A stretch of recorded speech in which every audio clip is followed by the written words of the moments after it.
So hello guys, welcome back again my YouTube channel mommy's kitchen. আপনাদের সকলকে স্বাগত জানাচ্ছি। আজকে আমরা বানাতে চলেছি চিকেন তেল ঝাল। তো চলো রেসিপিটা দেখা যাক। তার আগে অবশ্যই আপনারা আমাদেরকে সাপোর্ট করবেন, লাইক শেয়ার অ্যান্ড সাবস্ক্রাইব করবেন। চলো স্টার্ট করা যাক।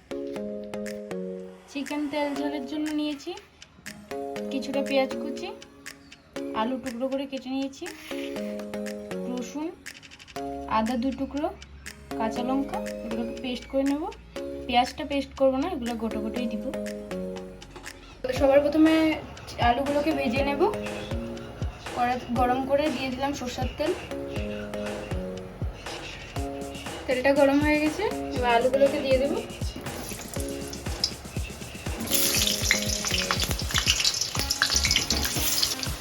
এবার দিয়ে দেব সামান্য হলুদ,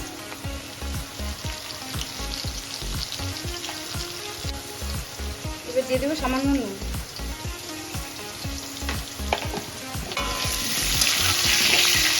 ভালো করে নাড়িয়ে নেব।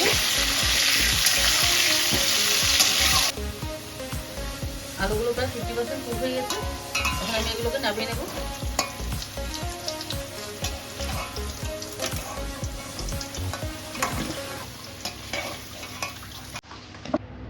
যে তেলে আলুটা ভেজে রেখেছিলাম ওই তেলের মধ্যেই চিকেনগুলোকে দিয়ে একটু ভেজে নেব।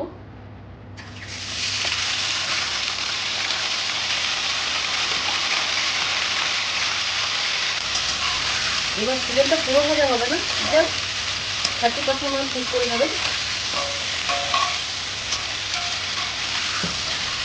দেখবেন চিকেনের টেক্সচারটা খুব সুন্দর আসবে। টমেটোগুলোকে টুকরো টুকরো করে কেটে নিয়েছি, এবার পেস্ট করে নেব। দেখুন চিকেনটা প্রায় 30% কুক হয়ে গেছে। এখন এগুলোকে আমরা নামিয়ে নেব।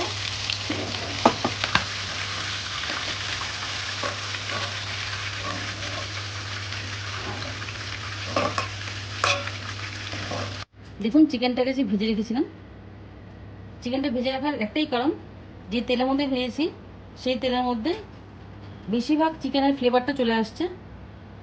ওই তেলের মধ্যে বাকি যে মশলাগুলোকে দিয়ে ভাজবেন তখন ওই মশলার মধ্যেই ওই চিকেনের ফ্লেভারটা চলে যাবে। আমি চিকেনটাকে ম্যারিনেশন করার জন্য দেখিয়ে নিচ্ছি। প্রায় 1.5 চা চামচ কাশ্মীরি লঙ্কার গুঁড়ো, হলুদ এখন পড়বে না। কেউ যদি চাইলে টক দই নিতে পারেন, আমি টক দই দেবো না, তার বিনিময়ে আমি লেবু দিয়ে নেব। এটার ফ্লেভারটা একটু অন্যরকম হবে। 1 চামচ ধনে গুঁড়ো,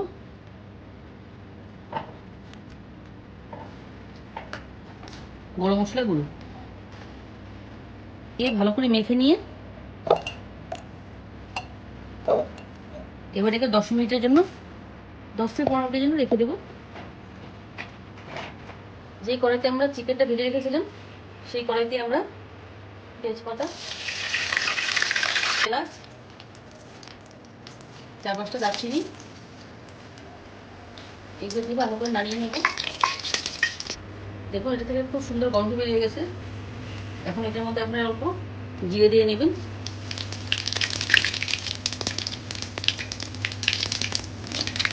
সুন্দর গন্ধ এসে বলছে। এবার এটার মধ্যে ফাইনালি চপ করে রাখা পেঁয়াজগুলোকে দিয়ে দেবেন। ফাইনালি চপ করে রাখা পেঁয়াজগুলো তেলে দিয়ে দিচ্ছি। এটা কিন্তু ভাজা ভাজা উঠে দিন। চিকেনের একটা নতুন টিপ দিচ্ছি আপনাদেরকে, যে চিকেন যে তেলটা মধ্যে ভেজে রেখেছিলেন এটার মধ্যে পেঁয়াজ সব কিছু দিয়ে ভেজে নেবেন, তাহলে এটা টেস্টটা একটু এক্সট্রা আসবে। চিকেনের যে ফ্লেভারটা মশলার মধ্যে পুরো লেগে যাবে। দেখুন পেঁয়াজটা প্রায় ভাজা ভাজা হয়ে গেছে। আমরা পেঁয়াজটাকে প্রথমে কেটে রেখেছিলাম, কিন্তু এটাকে ফাইনালি চপ করার জন্য আমার পরে একটা গ্রাইন্ডারে দিয়ে এটা ফাইনালি চপ করে নিয়েছি। এবার পেঁয়াজটা প্রায় ভাজা ভাজা হয়ে গেছে। এখন এটার মধ্যে বেটে রাখা আদা, রসুন আর কাঁচা লঙ্কা দিয়ে দিলাম।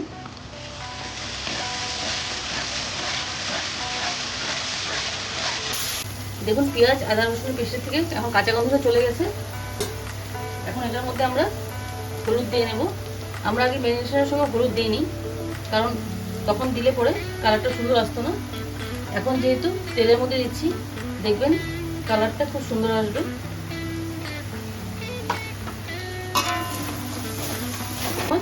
আমার টক দইটাকে স্কিপ করে দিয়েছিলাম, তার বদলে আমরা লেবু দিয়েছি। যেহেতু লেবু দেওয়া হয়েছে বা টক দই যেটাই দেন, যদি দিয়ে থাকেন তাহলে টমেটোটাকে প্রায় 2.5টার মতন দেবেন। আর যদি মনে করেন টক দই বা লেবু দেবেন না, তখন 3টে বা 4টা মতন দিতে পারেন। তো আমরা যেহেতু লেবু দিয়েছি সেজন্য আমরা 2টো টমেটোকে পেস্ট করে টমেটো পিউরিটাকে দিয়ে নিলাম।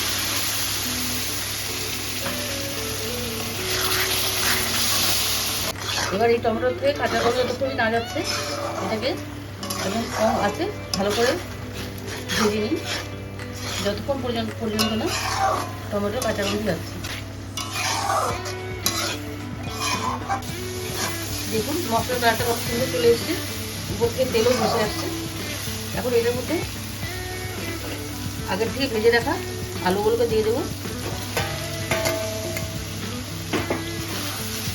দিয়ে এটাকে 2-3 মিনিটের জন্য নাড়াচাড়া করে নেব। 2-3 মিনিট হয়ে গেছে। এবার আগের থেকে ম্যারিনেশন করে রাখা চিকেনগুলোকে দিয়ে দেবো।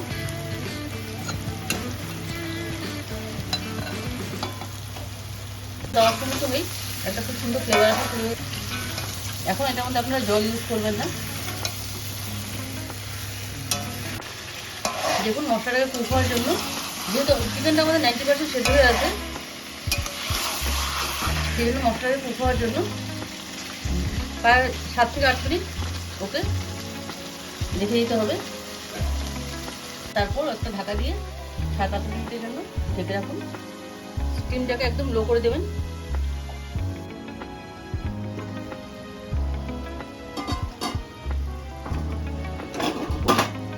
দেখুন কালারটা কত সুন্দর হয়েছে।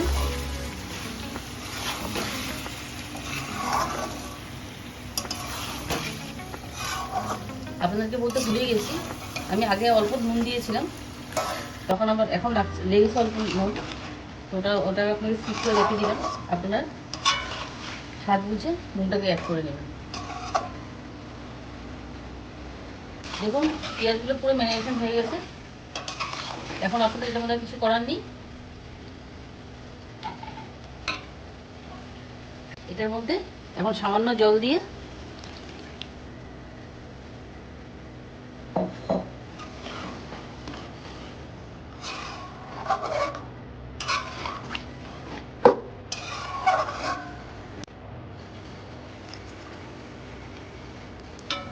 সামান্য জল দিয়ে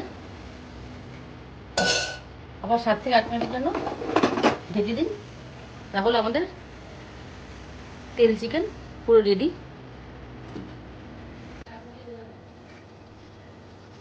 10 মিনিট পর দেখে নেব। দেখুন আমাদের চিকেন তেল ঝাল পুরো রেডি। দেখতে কত ইউনি লাগছে, হয়ে গেছে পুরো। এবার ঢেলে নেব।